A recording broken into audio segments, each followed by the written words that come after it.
What would you do if one ordinary morning you crossed a busy street and saw the love of your life, the girl who once laughed at your awkwardness in school, sitting on a sidewalk homeless, broken, and holding two starving children? Would you keep walking? Would you even recognize her? Graham Archer, a former Millionaire CEO known for being sharp, unshakable, and emotionally distant, thought he had left his past behind. But fate had other plans. On a cold city corner, he sees Isabel row the same girl who had once never noticed him, now reduced to silence, shame, and survival. She wasn't just someone he used to know. She was the woman whose life had crumbled while the world kept turning. But here's the real question. Why did he stop? Why did he care? And what happens when a man with power reaches out to someone who has none, not out of pity, but something deeper? This is not just a story about second chances. It's about what we do when we're given the power to rewrite someone else's ending, and how, sometimes, it rewrites ours too. Get ready for a story that will break your heart and put it back together, piece by piece. If this pulled at something inside you, like, share, and subscribe to the channel so you never miss the next chapter. Now, take a breath. Let's begin. The city was moving like it always did. Fast, indifferent, and full of noise. Graham Ellison stood on the sidewalk at the intersection of Lexington and Main, waiting for the light to change. His phone buzzed in his coat pocket. Another reminder, another meeting, another reason to stay in motion. But then, he saw her. It wasn't just the figure of a woman sitting on the pavement that caught his attention and was the expression. Desperation worn quietly, as if even pain had learned not to cry out anymore. She sat curled around two small children, their arms wrapped around her legs like vines clinging to a crumbling tree. The kids' two girls, maybe four, dressed in layers of frayed sweaters and mismatched shoes. One of them was trying not to cry, failing with each ragged sniffle. "It's okay, sweetheart. Someone will help us soon," the woman whispered, brushing the girl's tangled hair from her forehead. Her voice trembled, not from cold, but from something far deeper. Fear, shame, the hopeless endurance of someone who no longer had anything left to give. And Graham knew that voice. Or rather, he knew that tone, knew the way her face carried strength even beneath exhaustion. Isabel Rowe. She had once walked the halls of Eastbrook High like she owned the place. Everyone knew her bright, untouchable, a star that people admired from a distance. And she had once laughed at him awkward, underdressed Graham with second-hand notebooks and a tendency to stammer when nervous. But this was no longer the girl who made him feel invisible. This was a mother, and she was drowning. "Isabel," he said quietly, more a breath than a word. Her head jerked up, her eyes blinking against the light. When she saw his face, her entire body tensed. For a moment, they just looked at each other, the years between them stretching like a canyon. "Graham," she asked, voice barely audible. The light turned green. Cars surged forward behind him, but Graham didn't move. The silence between them said everything words couldn't. Finally, she lowered her eyes. "Just go, please." "But he didn't." One of the girls, Lily, perhaps, clutched her stomach and whimpered. The other hid behind Isabel's arm, staring up at Graham with wide, scared eyes. "You're not okay," he said gently. "Let me help." "We're fine," Isabel lied. Her hands tightened around the girls like a shield. "I know you're not, and I'm not leaving you here." His voice was harsh, but it was immovable. There was a quiet weight to it own she remembered from school, now grown into something firm and unshakable. Isabel hesitated. She looked down at her daughters. Lily was shivering. Nora had stopped crying, but her face was blank, as if she'd already learned how to disappear. Graham pulled out his phone. "My driver's 5 minutes away." "You don't have to do this," she murmured. "I know," he replied, and that was the end of it. By the time the car arrived, Isabel's resistance had melted into silence. Graham helped her up and gently lifted one of the girls into his arms, her tiny fingers clutching his jacket without even realizing it. Isabel held the other close, avoiding his eyes. The ride to his home in the quiet, tree-lined part of the city felt longer than it was. Neither of them spoke. Isabel stared out the window, clenching her jaw. The twins had fallen asleep in the warmth of the back seat, their small heads resting against adult shoulders they didn't know they could trust. When the car stopped in front of Graham's home, a sprawling yet modestly elegant brick estate, Isabel blinked, visibly uncomfortable. "This is your place?" "Yeah," Graham answered simply. "You don't have to stay if you don't want to. Just for tonight. Warm food, a bath, a safe place to sleep." She didn't respond, but she didn't move to leave either. Mrs. Donovan, the housekeeper, opened the door with wide eyes but said nothing. Graham just gave her a quiet nod and whispered, "2 guests. Prepare the guest suite." He led Isabel and the girls inside. The living room was dimly lit, a fire already glowing in the hearth. Graham motioned toward the couch. "You can rest here while I get something for the girls to eat." As Isabel sat, clutching her daughters like they might vanish if she loosened her grip, Graham knelt and stoked the fire. "You don't need to thank me," he said before she could speak. "Just rest. You're safe now." Isabel looked at him, truly looked, for the first time that evening, and for a fleeting second, she let her body lean back into the cushions. Lily stirred in her sleep, curling closer to her mother. Graham stood and turned toward the kitchen. He knew this wasn't over. This was just the beginning. The night wrapped the city in a heavy silence, broken only by the gentle hiss of logs cracking in the fireplace. Graham Ellison stood quietly in the kitchen, heating soup on the stove. The smell of roasted garlic and herbs filled the air, homey, grounding. He glanced toward the living room every few minutes, half expecting Isabel to bolt with the twins, but she remained there, unmoving, as if any sudden shift might shatter her fragile calm. He remembered her laughter in high school sharp, a little cruel, but full of life. That version of Isabel Rowe had vanished. In her place was a woman made of thinner breath, cautious glances, and the quiet desperation of someone who had learned not to expect kindness. When the soup was ready, he returned to the living room carrying a tray. Isabel looked up, startled. "I figured something warm might help." She took the bowl with both hands, as if afraid she might drop it. "Thank you," she said softly. Graham handed the girls smaller bowls. Lily was still drowsy, but ate with small, grateful bites. Nora curled against Isabel's arm and nibbled at a corner of bread. The scene, ordinary as it seemed, felt sacred. "You have kids?" Isabel asked quietly after a long pause. Graham shook his head. "No, never married."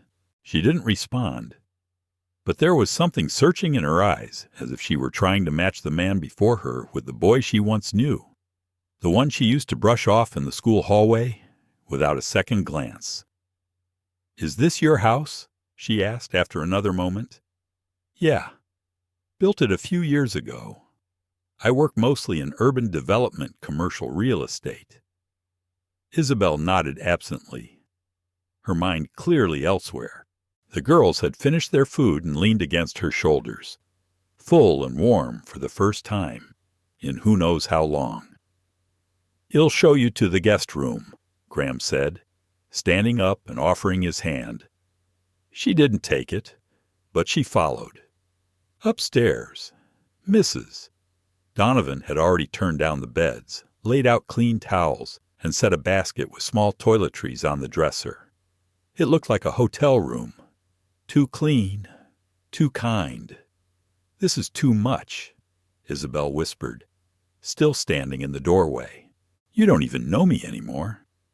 I remember enough, Graham said gently. She finally stepped in. The twins crawled onto the bed, instantly curling under the blankets like kittens finding warmth. Graham paused in the hallway after turning off the light. If you need anything, I'm just down the hall. Isabel didn't say anything, but as the door clicked shut, her knees buckled slightly, and she sat on the edge of the bed, staring at her daughters now sleeping soundly, something she hadn't seen in months. She buried her face in her hands. The tears came slowly, almost silently, because she didn't want to wake them. Down the hall, Graham couldn't sleep either. He sat in his office with a glass of water, staring at the city lights flickering through the window. Something about tonight had unearthed a part of him he hadn't felt in years. Pity wasn't the right word, nor was guilt. It was something deeper, like seeing a mirror into the past and realizing how close he'd come to losing his own way once. He remembered the day he'd left Eastbrook behind. He'd been the scholarship kid, always watching from the sidelines as people like Isabel danced in the center of the room. But he'd worked. He'd learned.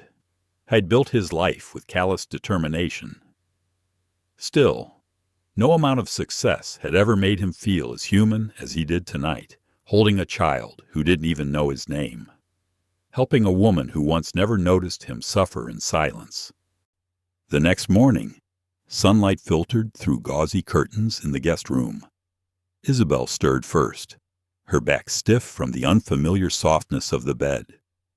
Beside her, Lily and Nora were still asleep, their breathing even and their bodies relaxed. For a moment, she thought it was all a dream. The warmth, the silence, the absence of fear. Then her eyes caught the folded clothes left at the edge of the bed-simple cotton pajamas, perfectly sized for the twins. Clean socks, a hairbrush, toothpaste, and suddenly she felt small again, not in the way she had on the street, but in the way a child feels when someone else takes care of the hard parts. She exhaled slowly. Her pride wrestled with her gratitude. But today, she chose gratitude. Downstairs, Graham was already in the kitchen, sipping coffee and reading the news. He looked up as she entered, the twins close behind, blinking in the brightness. "Morning," he said casually, as if this were normal, as if they hadn't come from two separate worlds just 24 hours ago. "Morning," Isabel replied, her voice steadier than the night before.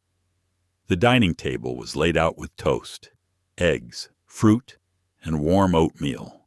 Nora climbed onto a chair quickly. While Lily hesitated before looking to her mother, Isabel nodded gently. "It's okay." As the girls began to eat, Graham poured Isabel a cup of coffee and slid it toward her. "You don't have to do this," she said again, quieter this time.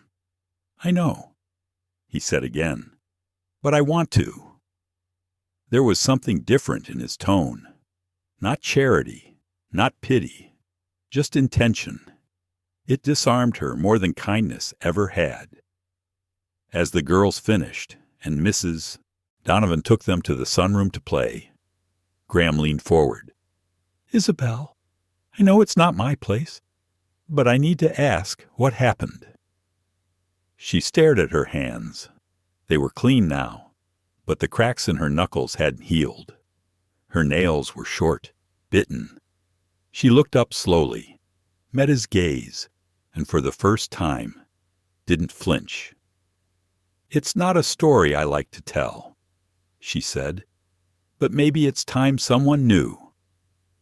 She took a breath. the kind you take before jumping into cold water. The silence in the room was unlike any other, neither awkward nor uncomfortable. It was the quiet that came before truth, before a story was finally allowed to leave the shadows. Isabel Rowe sat with her hands wrapped around the warm coffee cup, as if the heat might steady her. Across from her, Graham Ellison remained still, his gaze gentle, unpressing.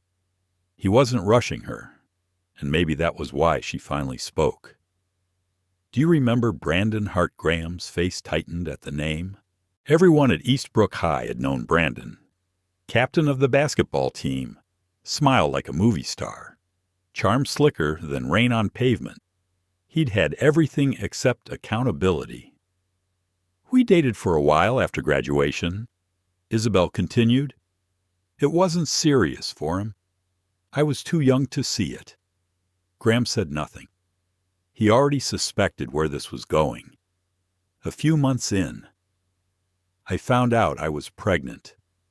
I thought maybe he'd be shocked but supportive, or at least willing to talk."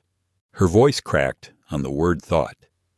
"But when I told him, he said it wasn't his problem, that he had plans, and a baby didn't fit into them." He left town the week after. Graham's jaw clenched, but he kept his tone even. "You were alone. Completely." Isabel exhaled, looking away. "I tried to make it work. My parents, well, they weren't thrilled, but they helped when they could. I worked retail jobs, waited tables, did whatever I could." She looked down at the table as if the grain of the wood could hold her together. "When Lily and Nora were born, I thought, okay, this is it. This is who I am now. I'll do whatever I have to." She smiled faintly, but it didn't reach her eyes. "And I did. Until I couldn't." Graham listened, his own coffee long forgotten. "We got by for a while. But one of the restaurants I worked at closed unexpectedly. Then the second job cut hours. I couldn't afford daycare anymore. And when I started bringing the girls to shifts, they let me go." There was no dramatization in her voice, just fact, like reciting something too painful to mourn anymore. "I sold my car. Then we got evicted. After that, we were just drifting. Shelters, motels, sometimes the back of a church. Eventually, the streets." She lifted the cup again, but her hands were trembling now. "I know people judge. I know what it looks like me, sitting out there like that. But I tried. I really tried." Graham's voice came low, firm. "I don't doubt that." Isabel blinked, surprised by how much that one sentence meant. No one had said that to her before, not even her own family. People always assumed the fall was due to laziness, addiction, bad choices. No one ever imagined exhaustion, circumstance, or sheer bad luck. "Why didn't you ask for help?" Graham asked. Not accusing, just wondering. Pride. She admitted. Shame. Stubbornness. Maybe. "I didn't want anyone, especially you to see me like that. I remembered how you used to look at me in high school. I didn't deserve your help. Not after how I treated you back then." He leaned back, thoughtful. "I was a different person then. So were you. Maybe we both needed time to grow." Isabel smiled faintly, though her eyes were still misted. "You've grown into someone who helps people without needing a reason." "I just couldn't walk away," he said simply. The conversation drifted into silence again, but this time it was lighter shared, honest, the kind of silence that holds space for healing. A few minutes later, the twins ran back into the room, giggling, arms full of colored blocks and crayon drawings. They clambered onto Isabel's lap, pressing close. Graham smiled. Looks like they're adjusting well. Isabel nodded, brushing a strand of hair from Lily's forehead. They're more adaptable than I am. They've been through so much, but they still smile. He watched her closely, saw the flicker of something returning to her face. Not comfort yet, but something like courage. You don't have to figure everything out right now, Graham said. Standing up. Take today. Rest. Let the girls play. The next step can wait. Isabel nodded again, grateful, not just for the offer, but for the fact that he hadn't asked her to pay it back, hadn't demanded a plan or a thank you or a timeline. He was simply offering space, for the first time in years, space to just be. That afternoon, Graham stepped outside to take a call from a contractor. While he walked through the garden discussing blueprints, Isabel stood at the upstairs window watching him. She had seen men like him before, suits, confidence, power, but none had looked at her with the kind of steady gentleness that Graham carried. He wasn't trying to fix her. He wasn't trying to claim her. He was just there. That night, after the twins had gone to bed, curled between clean sheets and stuffed animals they hadn't had in years, Isabel sat in the guest room holding a small notebook Graham had left on the dresser. The first page had a note in his handwriting, "For when you're ready to dream again." She didn't cry this time. She just opened to a blank page and began to write. The days that followed moved with surprising ease, gentler than Isabel expected. It had been so long since life offered her any softness. She found herself questioning it. Could stillness be real? Could quiet be trusted? She didn't yet have the answer. But Graham Ellison never pressed. That, more than anything, helped her breathe again.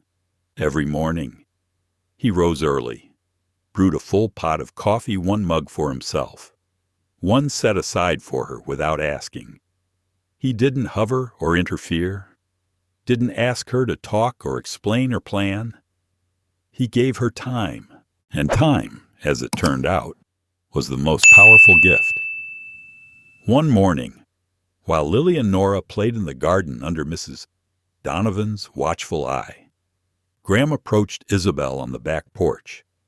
She was sitting with her notebook, a pen in hand, pausing often between sentences as if relearning the language of herself. He set a small plate of toast beside her. "Thought you might need something." "Thanks," she said, offering a quiet smile. He nodded toward the notebook. "Writing anything specific?" She looked down at the page. A list of jobs she might be able to do, ideas for daycare, questions she hadn't yet dared to ask herself, like whether she could ever trust anyone again. Just sorting through possibilities. She said. Graham didn't pry. Instead, he took a sip of his coffee and watched the girls through the glass. "They seem lighter," he said, "like they know this isn't temporary." Isabel turned to look at them, Lily chasing butterflies, Nora gently pressing petals between the pages of a book. "They trust faster than I do," she said. "You've had more reason not to," he replied. She looked at him, then really looked. "Why are you doing all this?" Graham didn't answer right away. He set his mug down and leaned forward slightly. "Because I know what it feels like to be unseen, to be struggling, and no one stops to ask why. And because you matter, Isabel. You always did. Even when you didn't know it." His words landed like a stone dropped into a still lake, soft, but rippling through her completely. She blinked, lips parting as if to respond, but no words came. Instead, she just nodded, and for the first time, didn't look away. That afternoon, Graham returned home early from work with something in hand, a pamphlet and a few printed pages.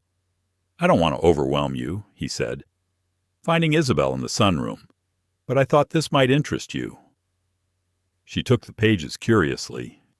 Community college certificate in business and entrepreneurship, flexible schedule, financial aid available, childcare programs on campus. I saw you writing job ideas. Thought maybe this could open more doors.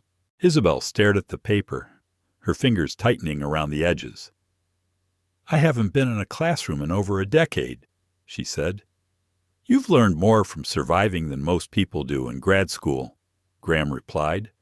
She smiled despite herself. You make it sound easy. I didn't say it would be easy, he said, sitting beside her. But it's possible, especially with someone in your corner. That phrase caught her breath.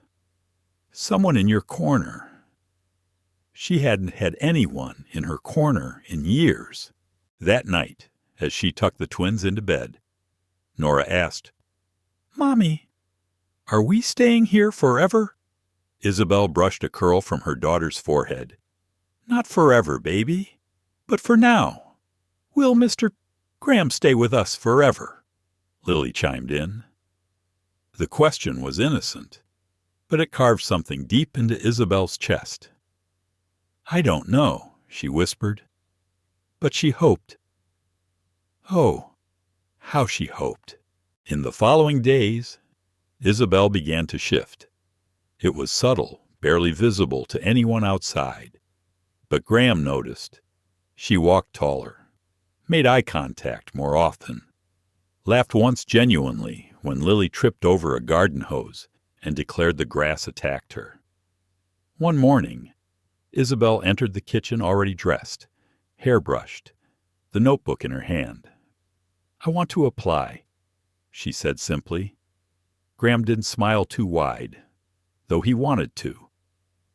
To the program, she nodded. Then let's get started, he replied. Applying was hard emotionally more than anything. Every form reminded her of lost time, of all the ways life had closed in around her. But with Graham's help, she filled out the papers, submitted them, waited. When the acceptance email arrived, she didn't cry. She didn't cheer. She just stared at the screen in disbelief. You did it, Graham said, reading over her shoulder. She nodded. I'm scared. That's okay, he said. Courage isn't the absence of fear, it's moving through it anyway. The night before her first class, Isabel stood in front of the mirror in her room, smoothing the collar of a clean blouse. The girls were already asleep, their backpacks packed with snacks and drawings for her to carry. She looked at her reflection, at the woman staring back. Not broken, not a beggar on the street, a mother, a student, a fighter, someone worth believing in, and someone who, maybe, was learning to believe in herself again. The first day of class came with rain, not the dramatic kind, just a steady drizzle that blurred the city skyline and made everything smell like wet pavement and new beginnings.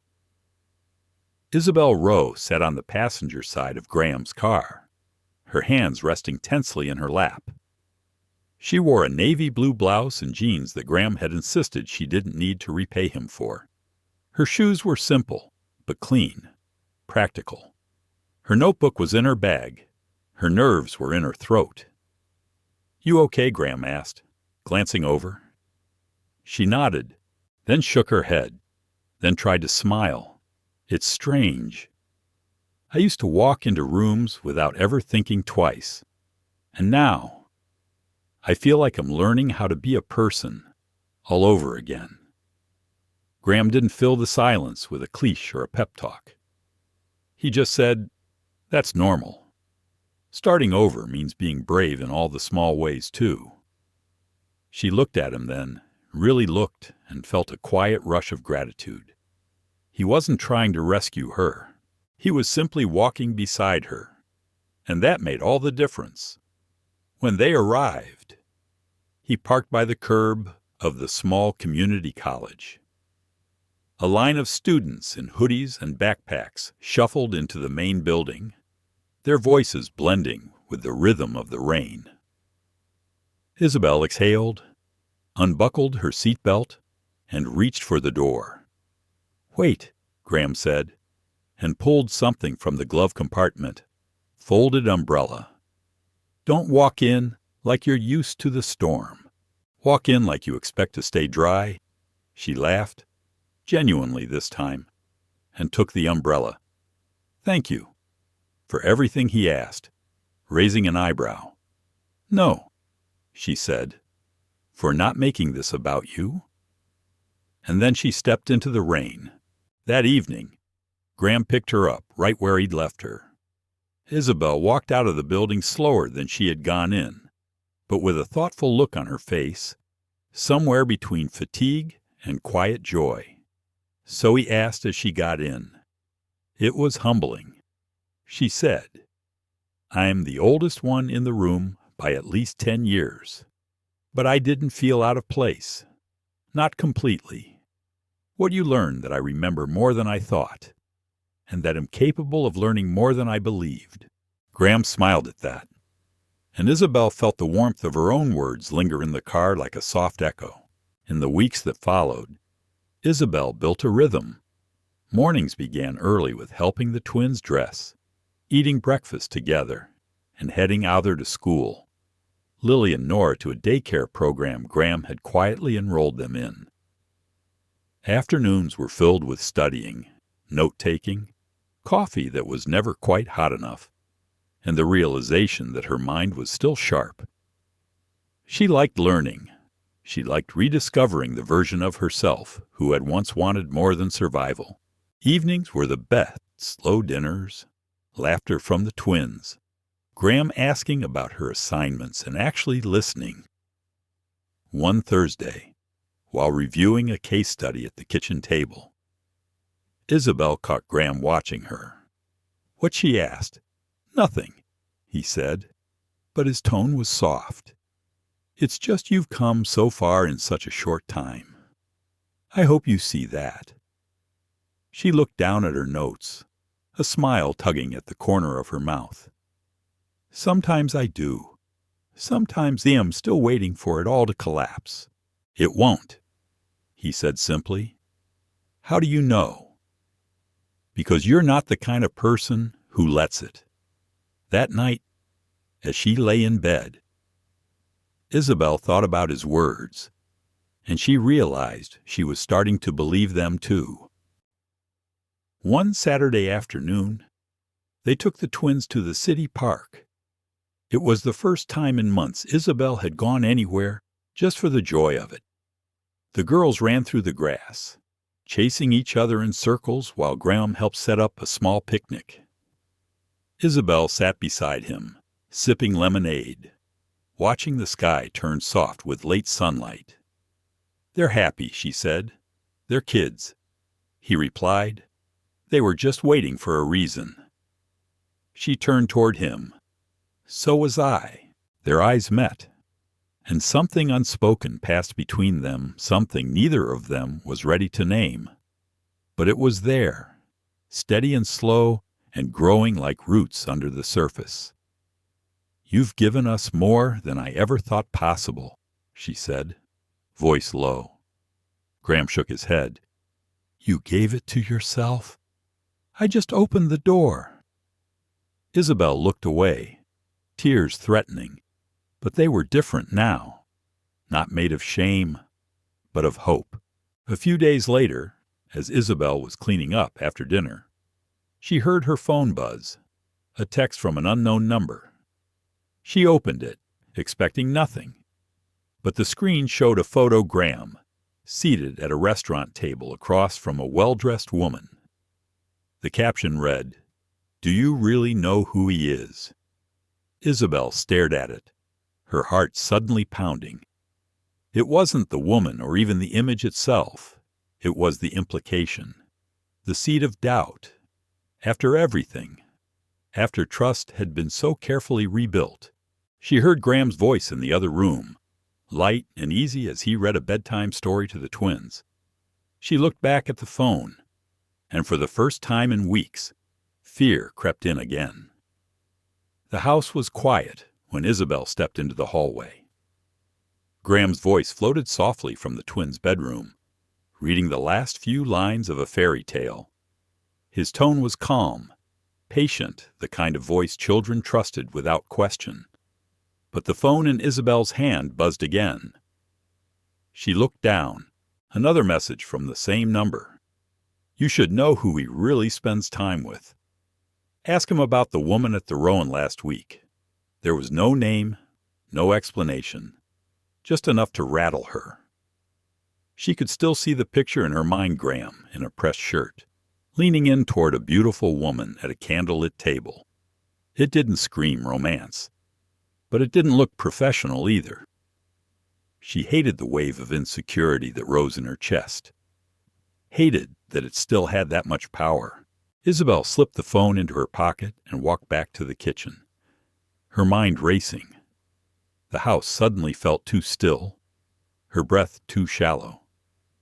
She poured herself a glass of water, but her hand trembled so much that a few drops spilled onto the counter. When Graham entered the room a few minutes later, she had composed herself on the surface. "The girls are finally asleep," he said, smiling as he ran a hand through his hair. Isabel nodded, but her response was quiet. Graham noticed. "You okay?" She turned to him slowly. "Can I ask you something?" "Of course." She took out her phone and handed it to him, the image of the text still glowing on the screen. Graham looked at it. His smile faded, but not into guilt, into something more like fatigue. He handed the phone back and leaned against the counter. "That was a business dinner. The woman is a consultant I've been trying to hire for a redevelopment project." "Why would someone send this to me?" Isabel asked, her voice barely above a whisper. He hesitated. "Probably someone who doesn't want to see me happy. I've had a few former employees who weren't thrilled when I made some ethical changes to my contracts. It could be one of them." Isabel didn't say anything right away. Her fingers tightened around the glass. The old version of herself, the one who had been abandoned, left behind, erased, wanted to believe the worst. But the woman she was becoming stood still and asked herself the harder question. Did she trust him? Not the picture, not the circumstance. Him. Graham stepped closer, not to defend himself further, but simply to be there. "I won't ask you not to doubt," he said. "I know how much you've been through. I know what it's like to be let down. But I need you to know I'd never lie to you.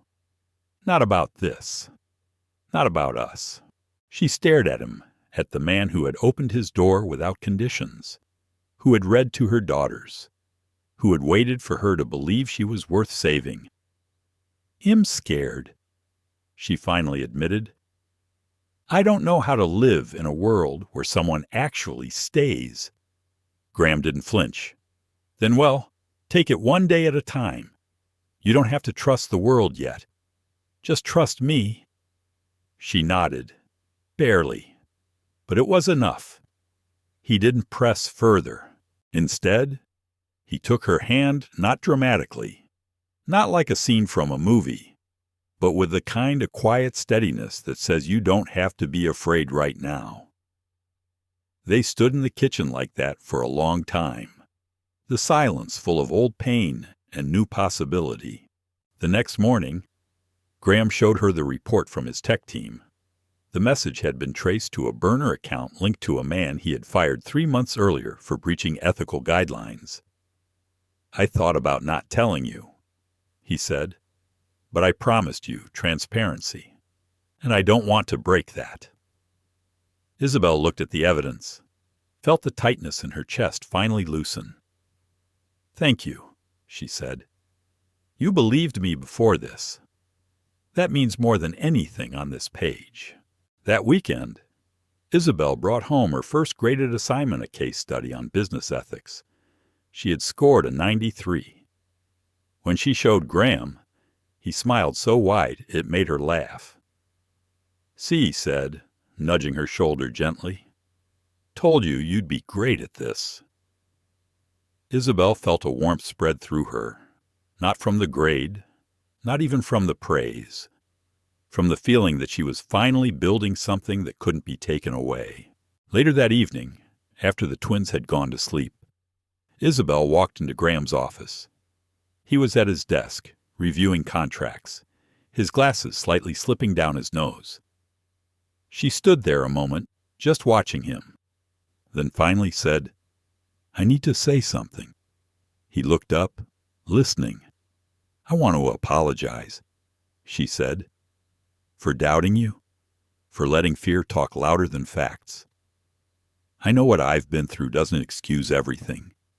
"You don't need to apologize," Graham replied. "Standing, you're learning how to live again. That takes more courage than most people ever show." Tears pricked at her eyes, but she didn't cry.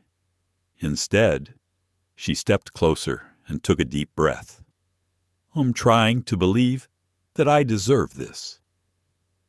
He reached out and touched her cheek, his hand warm, steady. "You do." And this time, when silence fell between them, it wasn't from distance. It was the silence of something beginning. The following days passed with a strange kind of stillness, calm on the surface, but with something stirring beneath. Isabel could feel it, the way an old wound sometimes tingles before a storm. She found herself dreaming about the passed-about high school corridors and Brandon's laugh, about the moment she told him she was pregnant, and the way his face didn't change at all. He had simply said, "I'm not ready for this," and walked out of her life. She never thought she'd see him again, and she didn't want to. But now, something inside her itched to close the loop, not for him, for herself, for Lily and Nora. One evening, she stood by the window, arms crossed, watching the sunset over Graham's garden. The twins were inside, drawing with colored pencils. Graham was reviewing documents in his office. She turned when he entered the room. "I need to find Brandon," she said without preamble. Graham blinked, surprised. "Are you sure?" She nodded. "I don't want anything from him, but I need to say what I should have said years ago. I need to look at him and know he doesn't own a single piece of my heart anymore." Graham didn't speak for a moment. "Then whatever you need, he'll help." With some quiet digging through old contacts, Graham tracked down a recent address. Brandon Hart was living in a small apartment above a bar on the west side of town. Divorced. No kids. No real career. His charm hadn't aged well. "He'll go with you," Graham said. "No," Isabel replied. "This is something I need to do alone." But before she left, he pressed a slip of paper into her hand. His number, just in case. The bar was as grimy as she imagined, dim lights, the faint smell of cheap liquor, and a jukebox stuck in the same 3 sad songs. Brandon was at a corner table, hunched over a half-empty beer. He looked older, not just in years, but in wear. His once flawless hair was thinning. His jaw had softened. His eyes, those arrogant blue eyes, looked dull now. When he saw Isabel, he frowned, confused. "Isabel," he asked, leaning back in his chair. "Wow, it's been what? Forever." She didn't sit down. "We need to talk." Brandon shrugged. "I figured I'd hear from you eventually." "I'm not here for money," she said quickly. "I'm not here for help. I'm not here for you." He smirked faintly, but didn't interrupt. "I just need you to hear me say this once. Clearly you don't get to be invisible anymore. You left me when I needed someone the most. You abandoned your daughters before they ever had a chance to meet you. And I've spent years carrying that silence, wondering if I should have done something differently. Brandon looked away, swallowing hard. But now, she continued, her voice trembling with strength, I know I did nothing wrong. I survived. I raised them. I built a life. With help from someone who actually gives a damn. You've got someone now? He asked quietly. Isabel nodded. Yes, and so do Lily and Nora. Brandon opened his mouth to speak, but Isabel raised her hand. You don't get to ask about them. You don't get their names, their photos, or their memories. You chose absence, and now you live with it. This isn't about punishment. This is closure. For the first time in years, Isabel felt taller, stronger, freer. I forgive you, she said finally, but he'll never forget, and he'll never explain your absence to them. They'll grow up knowing what love looks like, not what it failed to be. And with that, she turned and walked out. Brandon didn't follow. Back at the house, Graham was in the backyard with the twins, helping them build a miniature tent. Their laughter rang out as the stars blinked into the sky. When Isabel approached, Graham looked up. One glance told him everything. How did it go?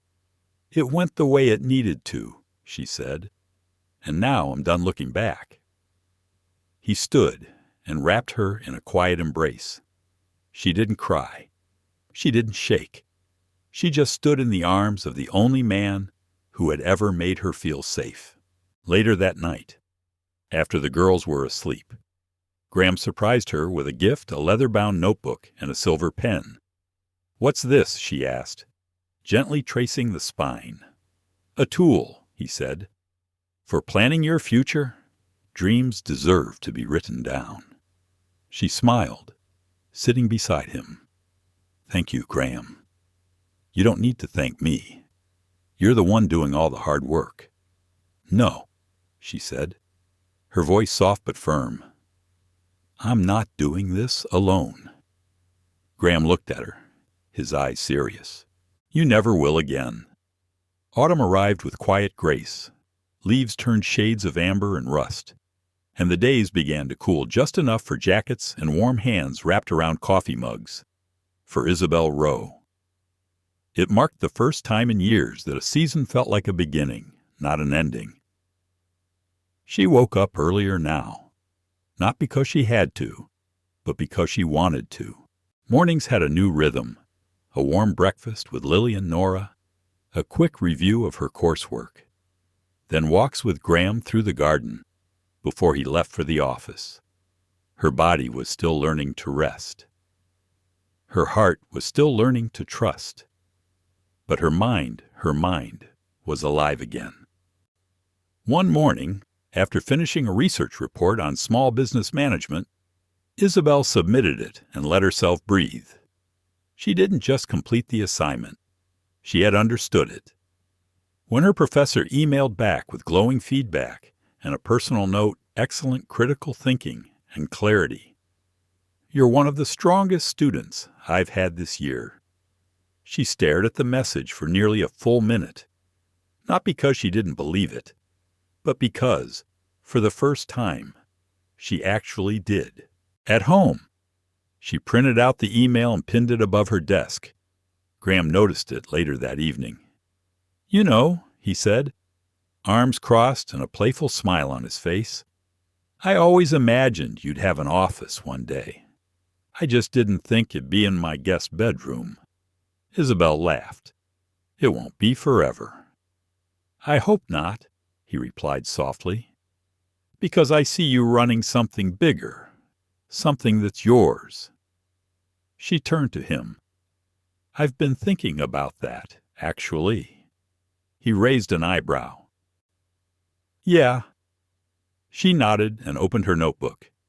Inside were pages of scribbled ideas, a women's resource center, a nonprofit providing free training for single mothers, a business plan for offering low-cost consulting for local shops. I want to take everything I've learned, she said, and give it back. There are so many women out there who just need someone to open the first door. Graham's smile deepened, not just with pride, but admiration. "You're building more than a future," he said. "You're building a legacy." That weekend, he surprised her with a short trip to the countryside with the girls. Just a simple farmhouse, some hiking trails, and enough open air for everyone to breathe differently.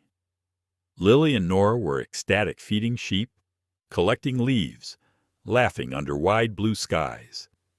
Isabel found herself watching them constantly, wondering how much they remembered of the days before all this, wondering if their resilience came from forgetting or from surviving. One evening, while the twins played with fireflies just outside the porch, Isabel sat beside Graham under the fading light. "They look happy," she said. "They are. For the first time, I think I am too." He turned to her then, more serious. "You've always had light in you, Isabel. But now, you're letting it show." She leaned into his shoulder, and for a while, they didn't speak, just listened to the night sounds, to the soft laughter in the yard, to the quiet peace between them. Then, gently, he said, "I care about you, about the girls. This isn't just me helping, it's me hoping for something more." She didn't pull away. Instead, she reached for his hand and held it. "I know," she whispered. Back home, their rhythm resumed, but now with something warmer humming beneath the surface. The girls noticed it too. "Mommy," Nora asked one night while coloring at the kitchen table, "is Mr. Graham going to stay forever?" Isabel smiled, brushing a curl from her daughter's forehead. "I think he already has." One afternoon, Graham invited her to a meeting at his company, just to observe. He said, "Get a feel for how real-world planning works." She was nervous and curious. Walking into the office felt like stepping into another world. Glass walls, polished floors, well-dressed executives moving with purpose. Isabel felt out of place at first. But as the meeting progressed, she realized she understood more than she expected. Budget talks, community development, team dynamics. When one of the executives asked for ideas on improving outreach, Isabel hesitated, then offered a suggestion. To her surprise, they listened and nodded and agreed. After the meeting, Graham walked beside her down the hallway. "You impressed them," he said. "I didn't even mean to." Sometimes the best things happen when you stop trying to be perfect. That night, as she reviewed her coursework at the kitchen table, Graham brought her a cup of tea. She looked up, a little tired, but deeply content. "Do you ever get scared?" she asked him. "All the time," he replied. "But not about you." She stared at him, quietly letting those words soak into all the places that used to ache.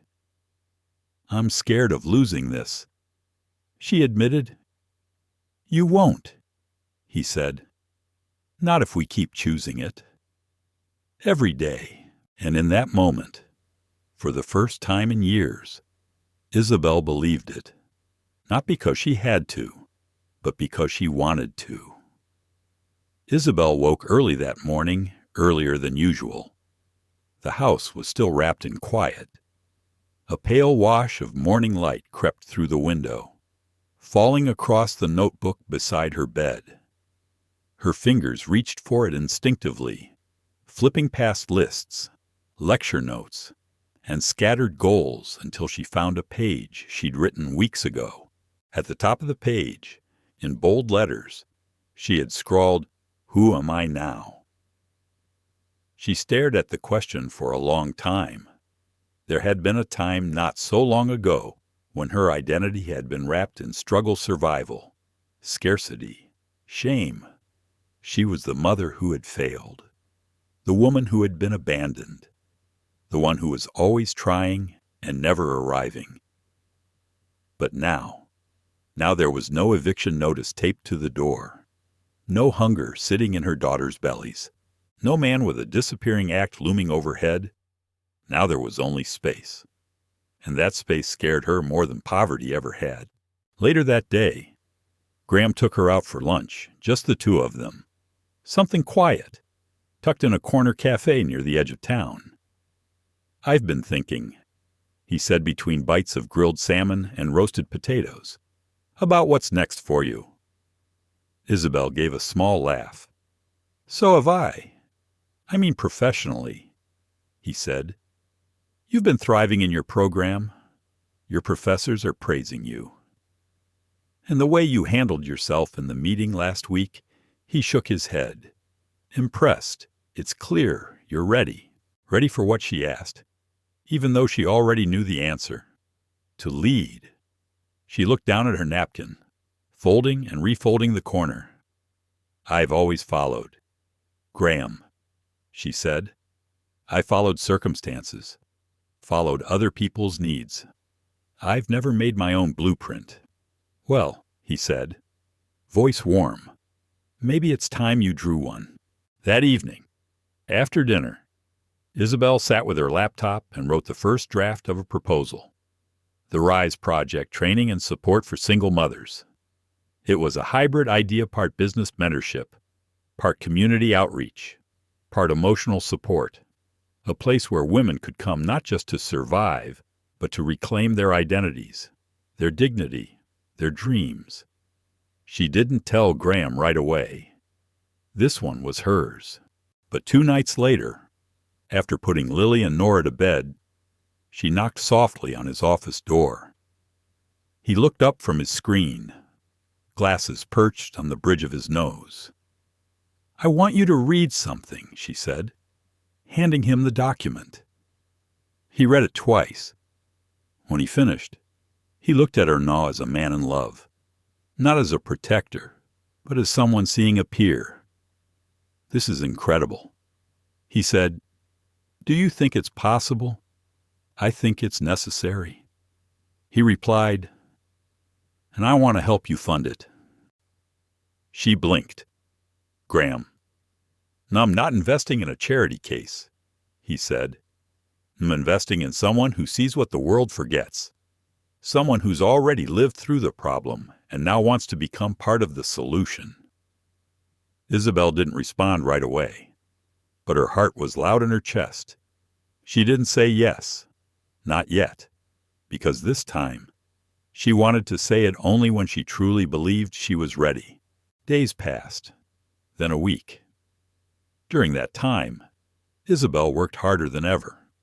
She revised the proposal, refined her pitch, spoke to 2 professors about grant writing, and met with a local nonprofit advisor.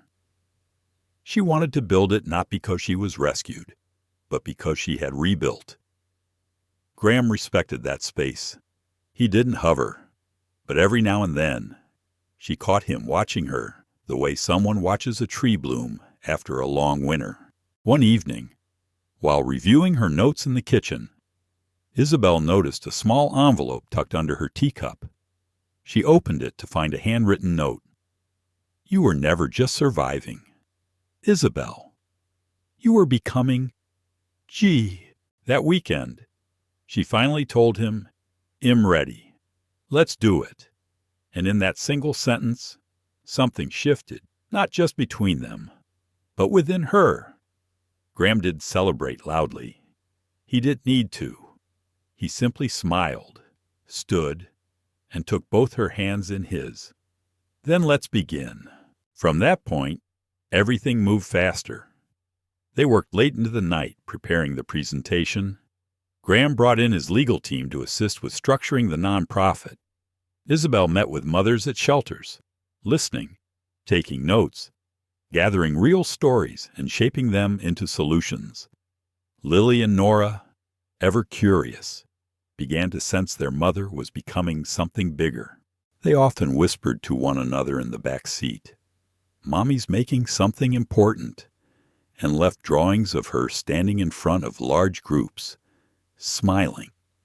For the first time, Isabel didn't feel like she was playing catch-up in her own life. She was leading it. One night, after weeks of planning, Graham took her up to the terrace, the same place where so many of their vulnerable conversations had started. The stars were sharp and bright, the air crisp with early fall. "I never asked you," he said softly. "What scared you most about starting over?" She paused before answering. "That it'd start too late, that my daughters would grow up seeing me only as the woman who never got up." Graham turned to her. "They won't." She looked at him, heart steady now. "Because of you." "No," he said. "Because of you." The morning of the presentation dawned cloudless and cool, a kind of stillness that felt deceptive. In Isabel's chest, a storm brewed. She stood in front of her bedroom mirror, adjusting the simple navy blazer that Graham had surprised her with 2 nights before. On the hanger, it had looked like just another piece of clothing, but on her shoulders it felt like armor. Down the hallway, she could hear Lily and Nora laughing over breakfast, their voices rising and falling like music. That sound grounded her. She wasn't just speaking for herself today. She was speaking for every woman who had ever been silenced by shame, erased by poverty, or told that starting over was no longer an option. The presentation would be held at the Ridge Community Center, a renovated library that now hosted small business pitches and nonprofit showcases. Graham had secured the venue, quietly but efficiently, and invited key stakeholders from local councils, philanthropic groups, and community foundations. Isabel had rehearsed for weeks alone in the garden, in front of the mirror, whispering under her breath while stirring soup, but nothing prepared her for the sight of 30 polished, well-dressed people staring up at her from folding chairs in a sunlit conference room. Still, she stepped onto the small stage, took a breath, and began. Her voice, though quiet, carried strength. She spoke not just about data or statistics, but about stories. Her own. She spoke of park benches and hunger, of the dignity stripped by silence, of the day she'd looked at her daughters and realized, if I give up now, I give them nothing. She shared the vision of the RISE Project, a place where women could receive job training, emotional support, mentorship, and community, all under one roof. A place where survival wasn't the ceiling, but the floor. When she finished, she stood for a moment in the hush that followed. Then applause. Not polite applause, not perfunctory, real, sustained, moved applause. Graham stood at the back, arms crossed, eyes soft. He didn't smile too wide or clap too loudly. He just watched. And when Isabel stepped down from the stage, flushed but calm, he met her halfway and whispered, "You were extraordinary." Isabel blinked rapidly, overwhelmed. "I didn't even cry." "You wouldn't have needed to," he replied. "You made the whole room feel it." Over the next hour, donors approached her one by one. A representative from the local development fund wanted to schedule a follow-up. A woman from a neighboring town offered space for a pilot program. Someone else slipped her a check just the beginning. He said, when the room cleared and the space returned to stillness, Isabel sat in the back row and let out a breath she felt she'd been holding for years. That night, Graham brought out a bottle of wine he'd been saving. The twins were asleep, early worn out from the excitement, and the house was quiet except for the faint hum of the fireplace. They sat on the floor, leaning against the couch, barefoot and relaxed. "You did it," he said. "We did it."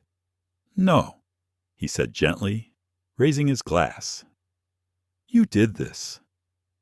And I want you to remember that no matter what comes next." They clinked glasses, and the moment settled around them like soft fabric. After a while, Isabel looked at him, eyes thoughtful. "I've never really asked. What made you stop that day on the street? Graham didn't answer right away. He stared into the fire, the glow painting golden shadows across his face. You looked like someone who'd run out of reasons to hope, he said finally. And I knew what that looked like because I'd been there once. Isabel's breath caught. But you didn't say anything that day. I didn't need to, he said, turning to her. You weren't ready for words. You just needed someone to see you. And she had never forgotten that. Not from the very first second. Later, as they stood at the edge of the garden, Isabel looked up at the moon, full and unbothered by the world below. Graham. If I asked you something not about business, not about the girls, just about us, would you answer? Always. She turned to face him. What do you want from me? He held her gaze. I want the truth. I want to be your equal. I want to walk beside you, not in front of you, not behind. And if it's not too much to ask, he paused, voice dipping. I want the right to love you, fully, whenever you're ready to be loved. Isabel looked at him, steady, open, and for the first time, she didn't flinch from the word. She didn't deflect or apologize. She simply nodded and took his hand. The first day of the Rise project didn't feel like a grand opening. There were no ribbons, no news cameras, no speeches, just Isabel, standing in front of a set of double doors with chipped paint and a flickering porch light, holding a ring of keys in her hand and a box of supplies tucked under one arm. The building was perfect and used to be an old daycare center, barely functional. But it had space, rooms to fill, floors to scrub, walls to line with purpose. It was hers, and it was enough. By the end of the first week, 4 women had walked through the doors. 2 had children. 1 had just left an abusive relationship. All had the same look in their eyes that Isabel once carried, a stare fixed somewhere between exhaustion and defiance. They didn't trust easily. They didn't say much. But they came back. And that was everything. Graham visited on the 3rd week, just after sunset. Isabel was sweeping the front hallway when she saw him pull up, sleeves rolled up, a bag of takeout in his hand. You look tired, he said, kissing her cheek gently. I'm exhausted, she replied, but it's the good kind. They sat on the floor in her modest office and ate noodles out of paper cartons, her laptop propped open nearby, displaying spreadsheets, volunteer shifts, and a growing list of community requests. You're doing something that matters, Graham said, looking around. I hope so, Isabel replied. You already are. She smiled, leaning her head briefly on his shoulder. Some days I still feel like I'm winging it. He laughed. That's how you know you're a real founder, but not everything came easily. By the 2nd month, funding gaps appeared. A donor pulled out. A roof leak damaged part of the childcare room. One of the women Isabel had been mentoring disappeared overnight without notice. It hit harder than she expected. One afternoon, Isabel sat at her desk alone, eyes burning with unshed tears. She had just received a call from a grant officer. We're sorry, but you didn't qualify this cycle. She stared at the peeling wall and whispered, What if I'm not enough for this?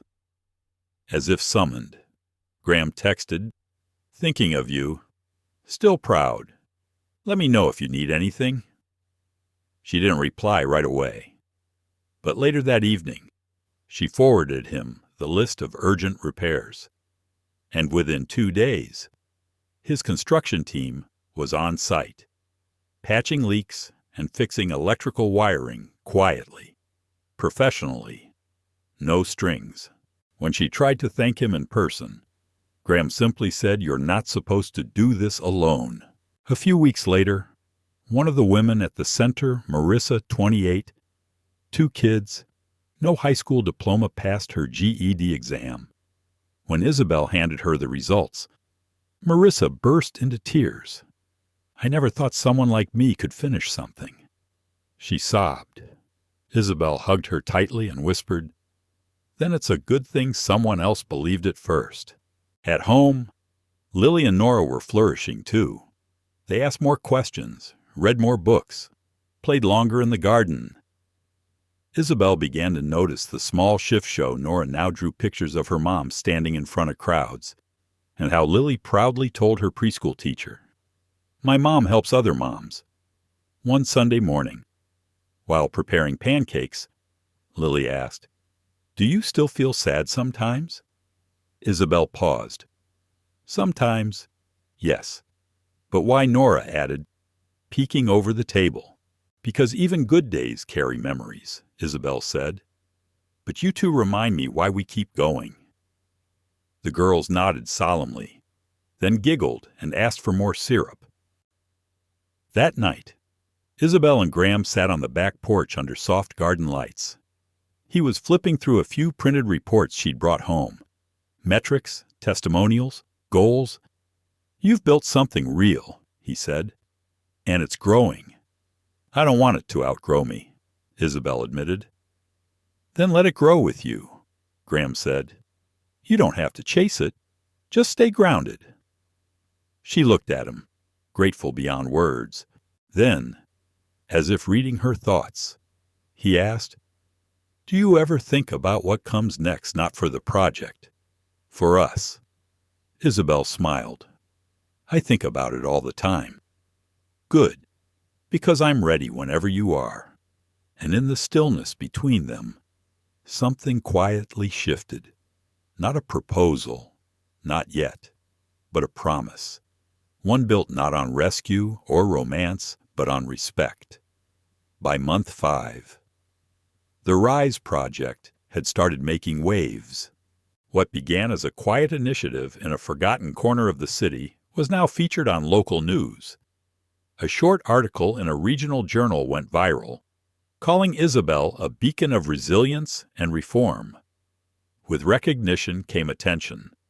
With attention came scrutiny. One morning, Isabel walked into her office to find a sleek woman in a black blazer sitting at her desk, uninvited. "Hi," the woman said brightly. "Celia Monroe, from Urban View Media. We're running a longer piece on grassroots leadership. Your story's exactly what we're looking for." Isabel blinked. "I wasn't aware we had a meeting scheduled." "We didn't. I'm just proactive." Celia stood and handed over a printed questionnaire. Standard stuff. Background checks, narrative permission, potential photo releases. You know how it goes. Except Isabel didn't. Graham, who had arrived minutes later with coffee for the staff, immediately sensed her tension. After a quick private word with Isabel, he offered to walk Celia through the PR guidelines their legal advisor had drafted. Celia left soon after, smile intact but eyes sharp. "She's not here to tell your story," Graham said. "She's here to own it." The next few weeks were a storm Isabel hadn't expected. People started asking questions not about the project, but about her. Isn't she that girl who dropped out? Didn't she have kids with no husband? What kind of example is that for other women? The whispers found their way online. An anonymous blog accused her of leveraging trauma for sympathy. Another post resurfaced Brandon's name, labeling her as a reckless partner who was now profiting from her own bad choices. And worst of all, some donors paused their contributions, waiting for things to settle. One night, Isabel sat at the kitchen table, scrolling through comments she had promised herself she wouldn't read. Graham walked in and saw the look on her face.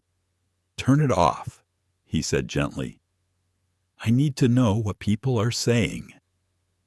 "No," he said, sitting across from her. "You need to remember who you are." She stared at him, tears threatening but not yet falling. I worked so hard. I kept my head down. I built something that matters. Why does the world still want to tear that apart? Graham didn't answer right away. Then he said, because people are more comfortable watching a woman struggle than watching her rise. The next day, Isabel held a team meeting. She stood in front of her small staff of women, 2 interns, a part-time counselor, and said, I know you've seen the stories. And I know some of you might be wondering if this place is stable. She looked at them, all of them. It is? Because our mission doesn't depend on the internet. It depends on action. On every form you file, every hand you hold, every workshop you lead. That the story will keep telling whether they print it or not. Silence. Then someone clapped. And then the whole room did. Later that week, a woman named Monica walked into the center holding her 3-year-old son and trembling with nerves. She had read the negative stories online, hesitated for days, but something in her still said try. Isabel met her at the door. I read about you, Monica said, eyes wary, and I figured if people are trying that hard to take you down, maybe it's because you're doing something right. Isabel smiled. Let's get you settled. That evening, Isabel and Graham took a walk through the neighborhood. Leaves rustled around their feet, and streetlights flickered on one by one. He slipped his hand into hers. You know, he said, we could pull back if you want. Make this smaller. Keep it safe. She shook her head. I didn't crawl out of the dark to live in a shadow. He nodded. I just needed to hear you say it. When they got home, Lily and Nora were waiting in the kitchen, working on a school project about what makes a hero. Nora pointed to the drawing. It's you, she said. You're our hero. Isabel laughed softly. Why? Because you help people, Lily said. And because you're not scared to say hard things. Isabel looked at them, her heart full and steady. Then I guess I have to keep going. The email arrived on a Thursday morning. Subject line proposal. Statewide expansion. Opportunity Rise Project. Isabel stared at it for a full minute before opening it. Inside was a formal letter from the Riverstone Foundation, one of the most influential philanthropic entities in the region. They had read about her project, studied her model, followed the media stories, both the praise and the controversy, and now they were offering to invest 7 figures into scaling the Rise project across the state. The catch control, their terms were clear board oversight, standardized curriculum, a rebrand that aligned with their larger social strategy, and a hired executive director to oversee day-to-day operations. Isabel wouldn't be asked to step away, but she'd no longer be steering the ship alone. And it wouldn't really be her ship anymore. That night, Graham found her in the living room surrounded by printouts, notes, and a legal pad full of questions. He picked up the letter and skimmed it silently. Then it's a generous offer. I know, but it's not a gift. He added, it's a deal. She nodded, and I don't know if it's the right one. For days, Isabel went back and forth. The expansion could mean hundreds, maybe thousands of women receiving support they never thought possible. It could mean legitimacy, protection, long-term infrastructure. But it could also mean becoming another machine in the system. And she knew what that machine felt like. She'd stood on its edges before, nameless, powerless, processed. She had built the Rise project to be the opposite. She brought the offer to her staff. We could reach more people, she said, but we'd lose the ability to shape our work freely. We'd answer to donors, not stories. They were quiet for a long time. Then one woman, Janice, who had started as a volunteer and now ran the mentorship program, spoke up. You gave us this because you trusted your gut. If we give that up now, we're not expanding. We're surrendering. That night, Graham cooked dinner while Isabel paced the kitchen, rereading the offer on her phone. They could replace me, she said suddenly. Graham looked up. They'd try. Would that be such a bad thing? If someone better took this further, he set down the spatula.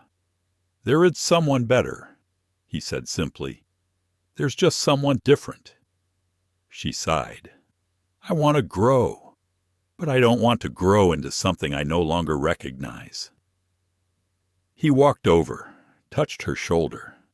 Then grow your way, even if it's slower, even if it's harder. The next morning, Isabel drafted a reply. It was clear, respectful, and firm. She thanked Riverstone for their interest and vision. She acknowledged the potential, but she declined their terms. And in one final paragraph, she wrote, Impact cannot come at the cost of identity.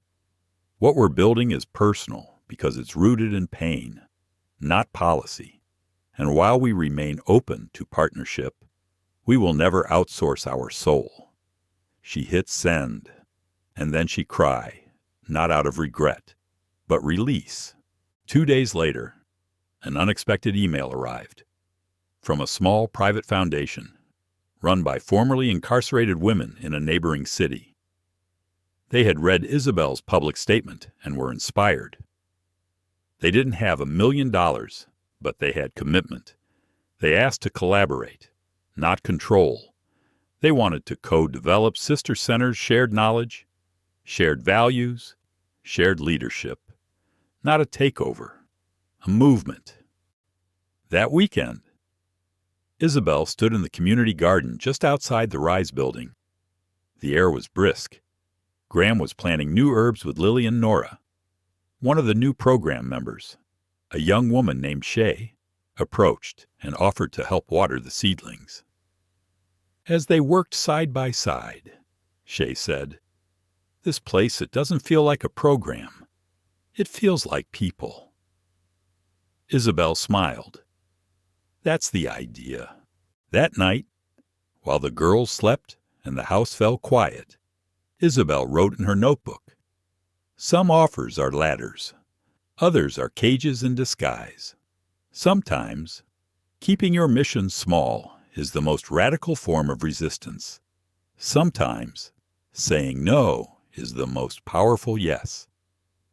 She closed the notebook, exhaled deeply, and whispered to herself, I didn't come this far to forget where I started. It started with fatigue. Nothing unusual at first. Long days, meetings, training sessions, after-school snacks, late-night planning, all the usual pieces of her new life. But by week 3, Graham noticed, You're off, he said gently one night as they cleaned up after dinner. You're here, but not all the way here. Isabel nodded, rubbing her temples. I just need rest. Maybe. But maybe it's more. She knew what he meant. So the next morning, she stopped by the clinic, just to rule things out. She wasn't expecting anything. She certainly wasn't expecting the nurse practitioner to walk in with a slow smile and a soft voice and say, Congratulations, Isabel, you're pregnant. The world slowed. She sat there on the exam table, hands cold, breath shallow, pregnant, again. Years after scraping by on sidewalks, after sleeping beside Lily and Nora on bus benches, after learning how to rebuild herself from ashes, here she was, new life, right in the middle of everything. That night, she didn't tell Graham. She cooked dinner, helped the girls with homework, and folded laundry with mechanical focus. But when she finally sat on the couch, staring at the same blank spot on the wall she used to avoid when she felt loss, he noticed. He always noticed. You're somewhere else again, he said softly. Isabel turned to him, tears quietly rising. I'm pregnant. Graham froze. then exhaled. His first instinct was to move to her, to hold her, but he paused, reading the fear in her eyes. "Do you want it?" Her answer came slower than she expected. I don't know yet. It's not that I don't want it. I'm just scared of losing control, of losing me again."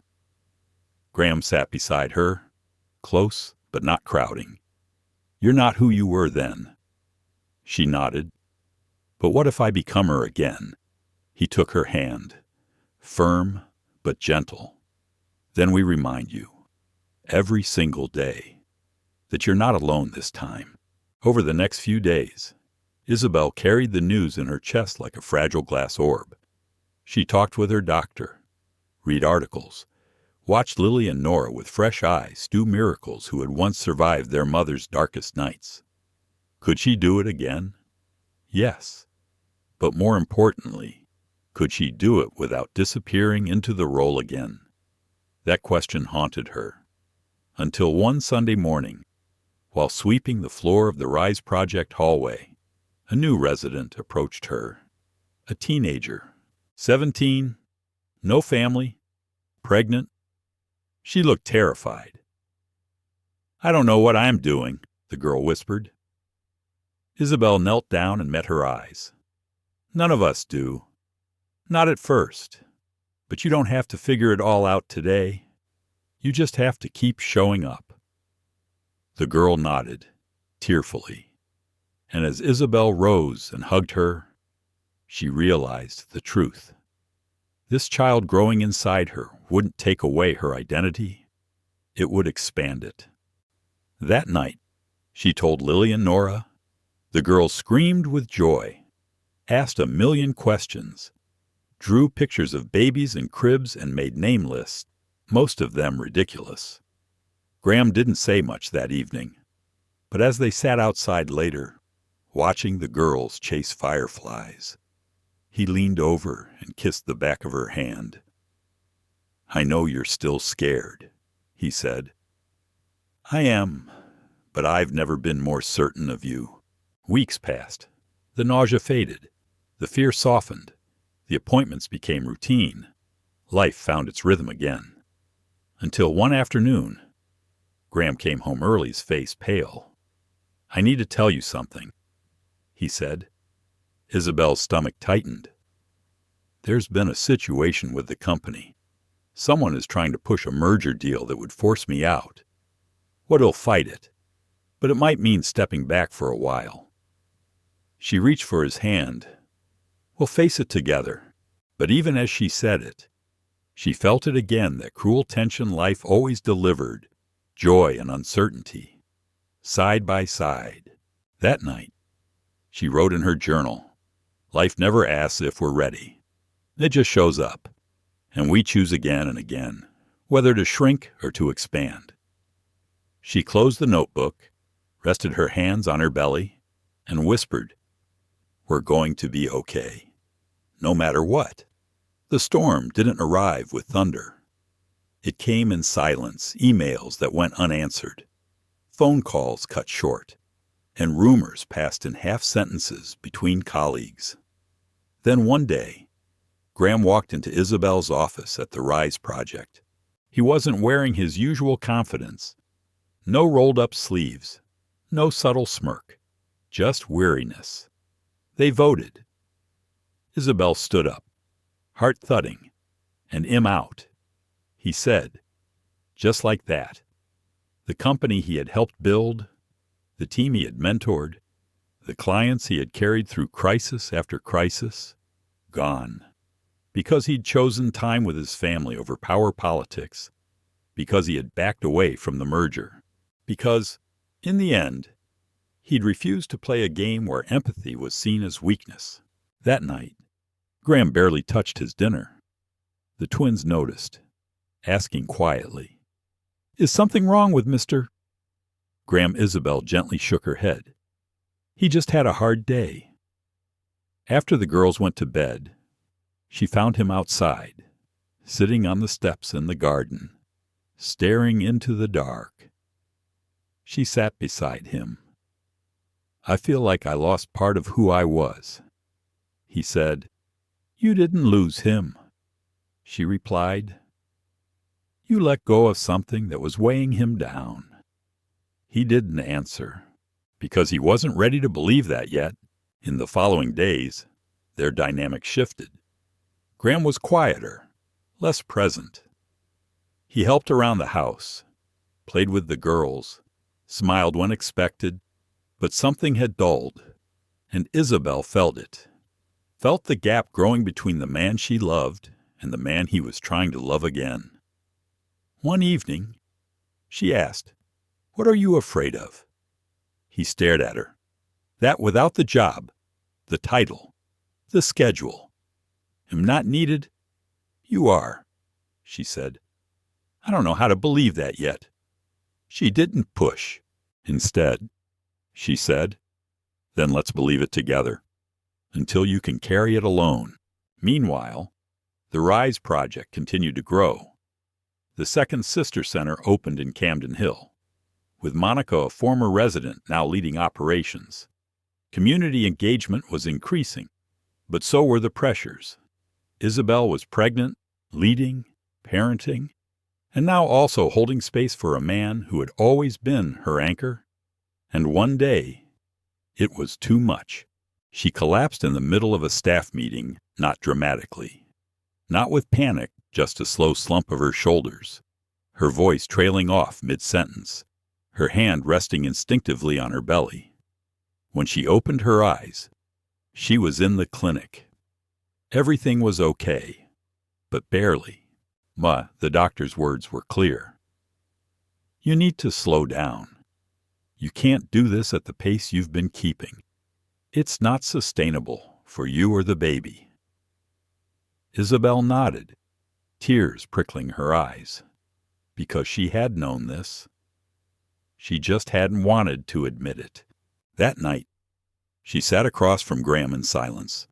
They both looked like versions of themselves they didn't quite recognize, tired, thinned out, stretched too far. Finally, she said, I can't hold all of this. Not like this. He nodded slowly. I've been pretending him okay because I didn't want to be the one who fell apart. And I've been pretending I'm strong enough for both of us. They looked at each other. And then, something broke. Not between them, but inside them, the illusion that they had to do everything alone. The next day, Graham made 2 phone calls.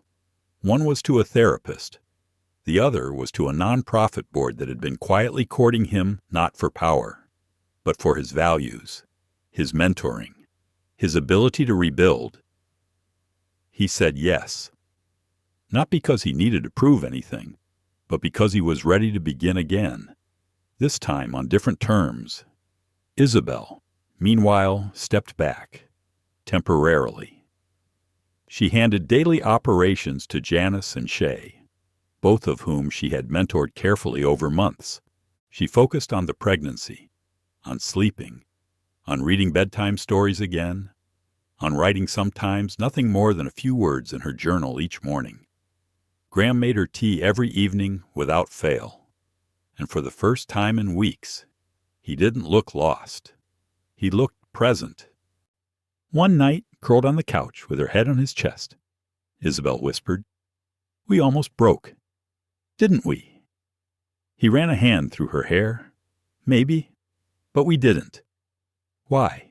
Because we both chose to stay. It was a quiet morning when it happened. The sky was soft with spring light. Birds moved between blooming trees. Lily and Nora were in the living room, building towers with blocks, their laughter a gentle background to the day. And then Isabel felt it. Not fear, not panic, just the shift. She stood still in the kitchen, one hand on her belly, the other on the counter, and she whispered, It's time. At the hospital, everything moved with rhythm and care. Nurses, check-ins, contractions building like waves rising, crashing, receding. Graham never left her side. He held her hand through every surge, wiped her forehead, whispered things only she could hear. You're here. You're safe. You're not alone. After hours of labor, after sweat and tears and surrender, a cry pierced the room. Strong, sharp, certain. A boy. They laid him on her chest, and Isabel wept not with pain, not even with joy, but with something deeper, a letting go of the woman she used to be, of the fears that had once defined her, of the voice inside that said, "You'll never be whole," because here he was, whole, and she had brought him into the world. They named him August Ullis Rowe, August for the month of storms when she first met Graham, Elias for her grandfather, the only one who had ever told her she was made for more. Back home, Lily and Nora took to their baby brother instantly. He smells like warm milk, Nora said. He makes little alien noises, Lily added.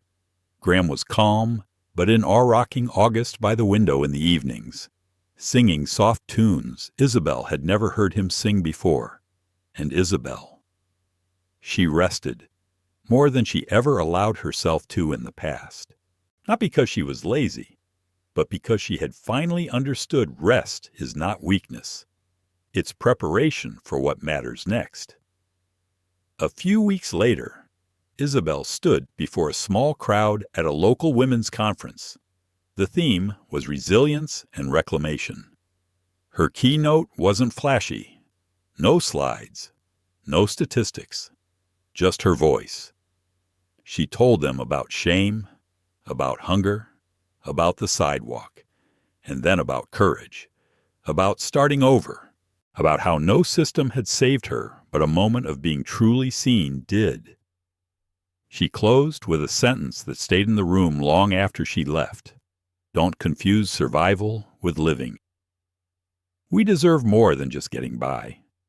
We deserve softness, strength, and futures that carry our names. That night, she returned home to the house glowing with soft lights. Graham was on the porch with August in his arms, and the girls were chasing fireflies barefoot in the yard. Isabel stepped out of the car and paused. She didn't rush inside. She stood there, letting the image settle in her chest like a memory already formed. This was luck. This were a fairy tale. This was earned. Every scraped knee, every restless night, every refusal to disappear. Later, as they tucked the girls into bed, Graham turned to her. "I want to ask you something," he said, voice steady. Isabel smiled. "You already know the answer." He pulled a small ring from his pocket, simple, silver, no grand gestures. "Still," he said, "let me say it." She nodded. "Isabel Rowe, will you marry Menot because we're perfect? Not because we have it all figured out, but because we never stopped choosing each other, even on the days it was hard." She looked at him and said the truest thing she'd ever said yes. "Because you saw me before I saw myself." They married in the garden that summer. Nothing fancy, just people who mattered, just love that had been tested and proven real. Lily and Nora walked ahead with flowers in their hands. August slept through the entire thing in Graham's arms. And Isabel. She walked toward her future in bare feet and soft eyes. No shame, no weight, no fear, only breath, only truth, only light. Months later, the Rise Project opened its 5th location. Each site was run by a woman who had once been on the other side of the table. Each room was painted in warm tones, stocked with children's books, and held the echoes of laughter and recovery. And in each center, framed on the wall near the entrance, was a quote. "You are not too late. You are not too much. You are not your past. You are the start of something better than anyone expected." Isabel Rowe. Sometimes, life collapses quietly, not with a scream, but with a whisper when the world stops seeing you. when a system decides you're not worth helping, and when society politely turns its face the other way. Isabel Rowe was never looking for a savior. She didn't need charity. She needed to be seen. And Graham Archer, he didn't offer her a mansion. He offered her a moment of dignity, and that moment changed everything. But why should it take a millionaire to give someone like Isabel a second chance? Why should a mother have to prove her worth, while others are handed comfort without question? This story is a reminder: love and opportunity shouldn't be reserved for the lucky. It's also a reckoning. How many women, mothers, and daughters are we walking past every day, too busy to ask, who did she used to be? If this story moved you, don't let it end here. Like this video to show you believe in second chances. Share it, because someone out there needs to know they're not invisible. And subscribe to our channel for more stories that reveal what the world tries to hide and what we can all do to make it more just, more kind, more human. You never know whose life your attention might change. We'll see you in the next story.